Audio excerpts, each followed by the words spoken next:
Hello everybody, welcome back to It's Current Year for another quick battle ladder replay. Today we're on Blue Reach River and my opponent Tempano readied up as Nagarythe. I was going to play some Dark Elves, so I followed suit and I readied up with the Blessed Dread. So we're going to have a bit of a sub-faction showdown today.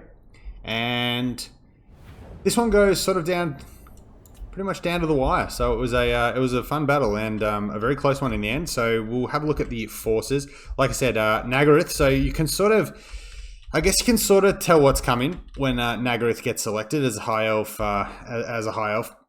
So Shadow Walkers here, two of them in the front, and Shadow Walkers are a very, very dangerous unit. The high elves would, I think, very much appreciate them being moved onto the base roster rather than having to play a sub-faction, because alongside some other Lord choices and some other viable strats, they could be a very, very nasty unit. But basically, Way Watchers minus the AP, poison in place of AP, but similar unit models. I think they have slightly less ammunition. I think Way Watchers have 22 or 23 ammo, but very similar missile strength. The only thing is obviously the armor piercing is slightly different. Same reload time, other than the AP and the poison being flipped out. Basically Way Watchers, but quite nice combat stats. So in the late game, obviously they can still do some work in combat. And once they've used their ammo, still be quite a threat. 5 rangers aside from them in the front line, backed up by a couple of units of spearmen. There are 2 units of dragon princes out here. 2 units of silver helms with shields, and 1 unit of dragon princes with the really nice black Nagarythe armor. So coming in with their very fantastic stats and very nasty charge bonus, and obviously a fair bit of resistance as well between their fire resist and their physical resistance. For the, here she is, the fire mage over here, burning head, fireball, and both the items, so plenty of mana recharge. And leading the force of Nagarythe, who else but the Shadow King Alithanar, who has come in, it looks like, with the volley. So he's giving out some reload skill as well as the Shadow Crown and mislead. So no amber bow, which potentially could be a mistake up against the Dark Elves, because I think the amber bow does give you some plays against Scourge Runner chariots and potentially some ability to strip models off them. But for my forces out here, forward deployed, some Dark Riders. They're in the danger zone because the Shadow Walkers are going to load up on them pretty soon. More Dark Riders out the front, 3 of them in total with shields. We'll put it on a slow play as things will get started. In the back here, some Cold One Riders, or Cold One Knights rather. 5 units of Bleak Swords in the front, so lots of silver shields and bodies. And we've got 4 units of the Corsairs with handbows. Obviously I was playing Blessed Dread, so I needed to get in the spirit of things alongside my opponent. So we've got some decent combat stats. They obviously drop their anti-infantry bonus in place of their handbows. They can fire on the move, and they are somewhat tanky to something like a Shadow Walker unit, given that the lack of AP. Leading the force, we've got a little hero squad over here. I have an Archmage of Death. She's coming in with Aspect of the Dread Knight for the magic damage and potential to cause fear and terror, as well as the Spirit Leech. And then we've got a little bit of a foot hero squad. We've got a Death Hag. She's naked, both in form and also in terms of item selection. However, she has taken, I'm going all over the place here, but she has taken the Chill Blade for a bit of a debuff aura, alongside Lokia Fellheart, who has some debuffs of his own. So a little bit of a mini debuff blob. It's obviously nothing compared to what the Dark Elves can do with Nagarythe and even like Malice Darkblade and things like that. But yeah, some leadership debuffing alongside the Hag. So they're going to team up as a little bit of a hero squad here, fight side by side. Helm of the Kraken will obviously give some regen and melee defense to Loki while he's in combat, alongside Foe Seeker and Dreaded Duelist. I cut Deadly Onslaught, but I did keep Foe Seeker. Foe Seeker is pretty important, because we'll put it back on the play. I also have 2 Manticores because, you know, Dark Elves. And as I was saying, yeah, Foe Seeker pretty important on Loki Fellheart, and it's, you know, it's not a make or break ability, but I figured on a cheap Lord, I'm already not spending a lot on him, so keeping his Vigor up is pretty important. Because single entities obviously take the penalty for Vigor loss probably more so than units, because all of their weapon strength is obviously consolidated into 1 attack. Losing Vigor on units is never nice, but at least you're sort of spreading the damage out across multiple hit chances. So yeah, you basically just take Foe Seeker and you just pop it just constantly on a character like Loki up, just to keep his vigor up. So Shadow Walkers shooting nice and early. I'm trying to get my Corsairs up the front, because I'm gonna, and you'll see here I do pull back with my Bleak Swords. Basically, I'm just gonna try and strip as much HP off these range units. I'm gonna be moving back. I'm not going to do it all the way to the back of the map, because I don't like playing in that. You know, it's a tournament, I might do that, but I'm not going to do that on a quick battle game. But obviously Rangers will beat Bleak Swords, so I just want to give myself some damage to thin them out. But I do see a unit over here. There's no Shadow Walkers or anything over here, so we're going to gang up on these Rangers. Unfortunately, the Dragon Princes here, or the Silverhelms rather, are going to get a nice uncontested charge into the Dark Riders here, and the Cold One Knights don't really want to be fighting Rangers. I'm not sure if they even got a charge order off there, because look how healthy the Rangers are. And Dragon Princes now are going to press home and get a nice counter charge, and these Cold One Knights are really, really struggling, getting shot down by the Shadow Walkers as well. I did obviously see these Silverhelms overcommitting a little bit, and I sensed an opportunity to get my Dark Riders here. I mean, I'm going to take a lot of damage here, but at least I might push them back. But we're seeing the front line here going very well. The Corsairs have got some decent damage in and some decent kills. 13, 7, 12, 17. So they're stripping some models off the Ranger units and actually allowing my Bleak Swords to win. Manticore's a little bit idle, but they did finish off this one unit of Rangers. So one flank's going quite well for me, and just keeping my heroes basically as a little hit squad. But my opponent is pulling them out of position quite nicely here with these Silverhelms. I've obviously got an attack order queued up, and I'm doing a fair bit of macroing out here with my Cav, just trying to basically waste as much ammo. Like, these units are going to die, but they are shielded and they're not super expensive. I'd rather my opponent using their ammo on them than potentially my Corsairs, who can sort of be annoying in the late game.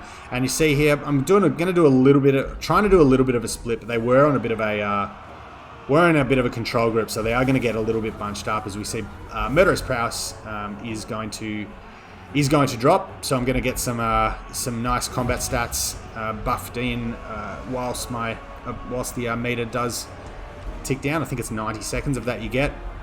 Silverhelms are going to relieve these Bleak Swords here, and the two Manticores potentially trying to drop down. But I see the Shadow Walkers coming back in here, obviously with my Cav rallying. My Cav routing rather, and I don't want to take volleys because obviously they will get rampaged quite quickly, and I think you'll see in a sec as I say that this one will get rampaged, probably just by the Silverhelms actually. Burning Head will go down, clipping quite a number of models, but nothing massive in terms of damage. These units here, I'm trying to sort of isolate these Cav and get surrounds on them, because I know if they can't refresh their charge bonus, the armor of the Corsairs will at least stop them from doing a lot of damage, as we do see this one Feral Manticore unfortunately will be rampaged by the Silverhelms, and it's probably going to rampage itself to death now on Spearmen. So still a fair bit of ammo left on all my Corsairs, and these guys are coming up into the breach just to try and get some shots in, but the Bleak Swords getting blocked up here. I think I did have them on again, a bit of a command group, so just trying to keep everything together. But my opponent is running pretty low on Shadow Walker ammo. The only thing is I've lost my Cav. Here come three very tattered Cold One Knights. But then they're going to do basically absolutely nothing to Shadow Walkers. Cold One Knights not the best at killing infantry, as I do manage to... that was pretty lucky. I did see that quite late, and I got some nice RNG there with the Burning Head turning away. But Loki is very healthy. Even the Death Hag, who's pretty squishy, has stayed nice and healthy in the fight. My Death Mage... Where's my Death Mage? There she is. She's taken a little bit more damage, but she's been Spirit Leeching some stuff. Book of Hoth and the other Starwood Staff going down, so some Winds of Matter regen for my opponent. And I sense now an opportunity to get this little girl off the field with the Shadow Walker ammo. I don't know what happened there, but I do see... This is a mistake. This is the real Elithanar as well. This is, I believe, the decoy, although I may be mistaken now that I look at this. But yeah, unfortunately the Manticore once again is going to rampage. I sense an opportunity to snipe Elithanar. Probably a mistake though, because he's very low on ammo. So probably not a whole lot for him left to do at this point, other than provide leadership. He can fight in combat, but not the best combatant. Another dodge on the Burning Head. Lucky, because I could have really been made to pay for bunching my infantry there. And even though I'm pretty tattered, There's not a lot of ammo left, and silver shields all over the place over here. The Corsairs have been run down, unfortunately, by the Dragon Princes. We're going to get a little bit more kiting out from these Black Ark Corsairs. They should probably actually just stand and fight now. They're 32 to 64. They might be able to beat the Spearmen just by tanking their damage. But the High Elf army is in a little bit of a full retreat. I am sort of running the risk of getting sandwiched here from behind by the Rangers. But we do have some Hambos here who can provide some Overwatch fire. And I am getting a Spirit Leech to try and finish off these Dragon Princes. And yeah, just running wherever I can. Using as much ammo as I can before I commit the Black Ark Corsairs to combat. The Dragon Princes are going to be committed in. But right now, I'm just basically hunting with all my characters. The Witch Elf, or the Death Hag, is going to cut through Spearmen, and they won't really hit her back very well, because obviously, even though being an assassin-type character, 35 melee defense up against 15 melee attack. Murderous Prowess is dropped, Martial Prowess, rather, has been dropped on these, and the Chill Blade is cutting their stats down. But look at Loki go. 38 kills, but he is fully healthy, and if we look at the balance or the healing cap, he has an absolute boatload of healing left in him, and there's not a lot left that can contest him. The only thing I was really worried about at this point is we see a Spirit Leech going down on Alethanar.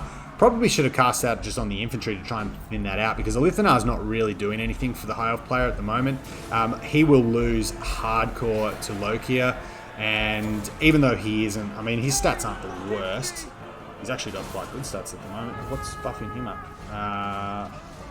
67, 62. Still obviously got his Murderous Prowess or whatever up on him at this stage. But yeah, the only thing I was really worried about at this point was army losses. And the only way army losses is really going to hit, I mean, him and the Death Hag are the only ones left. I do make a little bit of a mistake here trying to go after Alethanar. The Death Hag similarly will cut him down very quickly, but I should have kept them a little bit together, a little bit more together. We are obviously getting, I think, the debuff aura from the Chill Blade on all this stuff still, but keeping them back to back fighting just causes more damage in a smaller area. We can potentially rout other units off. But like I said, balance of power at the moment doesn't love me, but there's nothing here that can really put a lot of burst damage in to Lokia. The mage is fighting along against Bleak Swords out here. She'll win that just because they're so tattered.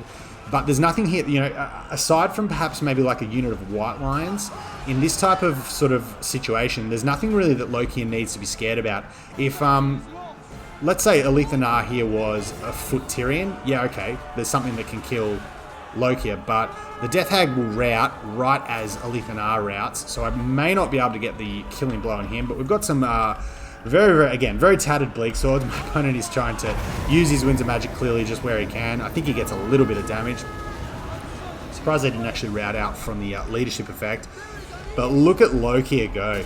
He's just whirling his blades around here. He's going absolutely ham, and as we said before, look how much healing he has left to do.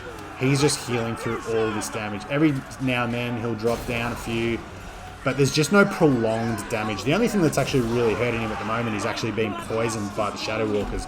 So I am spam clipping the Shadow Walker banner and trying to get them off, because I know, you know, minus poison. Yeah, Loki is fully healthy at the moment. He is exhausted. So yeah, as I said, I've been popping Foe Seeker basically every time it's off cooldown. But Alethanar is going to rout again. The mage is coming back, so we go in a, you know, good play by my opponent there, just trying to use whatever Winds of Magic he can, I guess. But yeah, with the infantry coming back, maybe there's a chance that my opponent gets a second wind and just weight of numbers can pull Lokia down, but nah, he's just too strong at the moment. He's obviously, oh yeah, Dreaded Duelist going down, just sending his stats through the roof. He does get the melee defense buff from the Helm of the Kraken, and with a nice hit landed on the Fire Mage, Lokia is just gonna, look at this guy. He's wearing his octopus mask. Can we get a shot of him here before we go to the end screen? Look at this. Look at, he's like a head taller than all these guys. He's got his red blades. He's absolutely amazing unit model. I actually love Loki. I wish he was like a little bit better, but Loki is going to carry the day. The one-man army. His entire raiding party here is dead or running away, but that's okay. He'll just get a new one. And look what he's, I mean, we checked in on him before. and I think he was on about 38 kills, 121 kills, full health, heaps of healing left. 2k damage value, which is actually pretty cool considering, there's not a lot of high value stuff for him to fight. Although he did get a number of hits on Nagarythe, he did get a number of hits on the Fire Mage, so that's probably inflated his damage a little bit, but just the one-man army in the end. Sort of a bit like a budget Sigvald, I guess. Definitely nowhere near as obnoxious as Sigvald. The lack of perfect vigor obviously means in the late game that he can be worn down, and obviously his regen is contingent on him actually being in combat, so you can kite him out a bit and sort of stifle his healing a little bit. But the fact that my opponent, as I said, Nagarythe are out of ammo, the Shadow Walker's out of ammo, I wasn't too concerned about that in the end. I thought had a good idea. I mean, like I said, without a unit of White Lions, just to get the armor piercing and just put a little bit more punch in him and perhaps burst him down and push army losses, or maybe some chariots to continually just sort of cycle charge him and bowl him over, there was really nothing here that could really threaten him in the late game. So he's at a ripper, 2k damage value. I think he costs about 1400 with the kit that I took on him here. Even the Death Hag getting some really nice value. I mean, she's pretty cheap. I think she's about 750 with just the Chill Blade. And then even the Death Mage, a number of good Spirit Leeches. Don't think I even really used Aspect of the Dread Knight. That could have possibly been relevant against the Dragon Princes. I mean, but Elves generally, sort of a semi-high leadership army. So, Terror Out's not as susceptible to that. She could have been actually pretty clutch if I'd kept her alive into the late game, because she could have just routed off all that infantry potentially by making Loki cause terror or something. But yeah, she still had a pretty good game. Bleak Swords did their job, all getting reasonably good value. Actually, pretty much all across the 5 of them almost paying for themselves. They did have some chevrons in themselves as well. And the Black Ark Corsairs actually doing a reasonably good job. They obviously can stand up to the counterfire from the Shadow Walkers reasonably well. I completely, my Cav had to sort of be sacrificed. I didn't have to sacrifice the Cold One Knights, but yeah, Cav not so good. And then the Manticores, not great either, but a very infantry-based list and doing the business. So yeah, my opponent played a pretty fun list here. Obviously, Nagarythe is a bit of a tell that Shadow Walkers will be used, and then you can expect either Nagarythe, and the other Lord choice that's really good alongside Shadow Walkers is the Archmage of Metal, because like we said earlier in the cast, Shadow Walkers are basically Way Watchers minus the armor piercing, and they basically become pseudo Way Watchers in the presence of Plague of Rust. So yeah, you can still go metal on a normal mage, but the bonus to having the Archmage of Metal is, I guess, she can make herself invisible on the Eagle, fly around, potentially drop Searing Dooms, spam Searing Doom and Plague of Rust. And I guess having Arcane Conduit means you can potentially even take Final Transmutation and still kind of hedge your bets on that. You don't have to use it, but if you get it a good opportunity, you can obviously regen your Winds of Magic through Arcane Conduit and get use out of all 3 spells still. So yeah, fun list by my opponent and a really cool game. And the Kraken-Lord victorious on this day for the Blessed Dread. So yeah, fun battle. Thanks for checking it out. Hope you enjoyed it. And we'll be back with more soon. Till then, take care.